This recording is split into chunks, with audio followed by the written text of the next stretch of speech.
How do you define all city? And who are some of the writers, in your opinion, that have gone all city? All city in a city like LA is a very difficult task because it's such a large region. But I think the minimum for an all city writer in LA, you have to not only get the metro LA area, which I will define between, say, the 101, the 110, the 10, and the 101 as the general boundaries, or maybe either the 5 or the 110, whichever one going east, the 405 west, the 10 south, or the 101 north. That's the general boundary. But I feel if you don't hit the valley side of things, you're not all city. You don't have to get the whole valley, but there are definitely areas where graffiti exists, whether it be the freeways or major intersections or whatever, yards out there, whatever it is. And dudes that skip the east side or skip the south side. You know, people say, oh, I'm all city, but you only do the metro LA. Like, I've never seen you up in South Central. I've never seen you up in East LA. You're not all city. That being said, there's a very small handful of dudes that I've ever seen do that in the city. I'm gonna say Whisk, Euler, maybe Tulse, GK was right up there.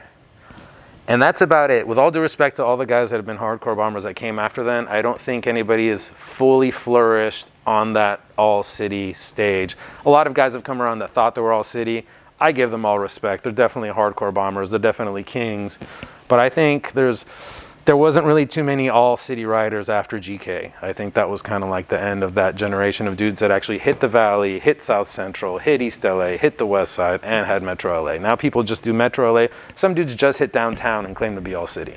You know, so, so to me, you know, and I also think if you're a self-proclaimed all city guy, you're probably not all city. It's a title that's bestowed upon you by the community, you know. In your 20s, you decide to do something very interesting. You enter art school. What was your reasoning behind that? You know, I had gone to LA City College and I took classes in almost every field that I thought could interest me as an actual career. I actually got 2 AAs when I graduated, one in liberal arts and one in arts general, because I was taking a bunch of Chicano studies and history of Mexico and all these things. You know, I didn't know if I wanted to be a teacher. I wanted to have a job doing something fulfilling. And after kind of experimenting and taking all the classes in all these different genres, I'm like, fuck, the only thing I really love to do is art. And I didn't really necessarily see it as a job, but I knew it was something that I wanted to do for the rest of my life. And a lot of the adults I knew that had gone to college were working in jobs that had nothing to do with what they studied. So I'm like, if I'm gonna be here and I'm gonna study and actually fulfill myself and get what I want, I'm gonna study what I love. And I love art. Art's always been a big part of my life. And I didn't necessarily, like, sure, I knew I was going to be an artist, and I didn't necessarily think I needed to go to art school to be an artist, but I knew that there was going to be stuff that I learned there that I couldn't just glean off the street, you know? And I don't regret it. I think it was a good decision. The stuff I learned there, mostly it had to do with art history, art theory, and my place in art history. You know, a lot of artists, I see them doing art that isn't dialoguing with their peers. It doesn't dialogue with history. It doesn't dialogue with anything. It's because they don't have the knowledge. They never got the class. And when you have all this context of all these different art movements that happen, why each movement happened, how they did it, and how it formed, and how it developed, and what it means now, then it's like, okay, well, I'm part of this group, and this is what I want to do to represent this group in dialogue as a reaction to the stuff that happened before me. You know, I feel much more confident as an artist because of it. How did your graffiti experience help you stand out in art school? I mean, it definitely gave me an edge because I had a different work. Like, people were lazy. I'd hate to say it, but motherfuckers in art school, they don't want to work, you know? And I came with the graffiti dynamic of I'm going to go bombing all night. So I'd stay up in class, like, so let's say I had a class that was from 1 to 4, and then the class ended, but they let you stay. It was called painting lab, and that would be 4 to 8. That's all you're required to do. Most people would stay an hour, 2 hours.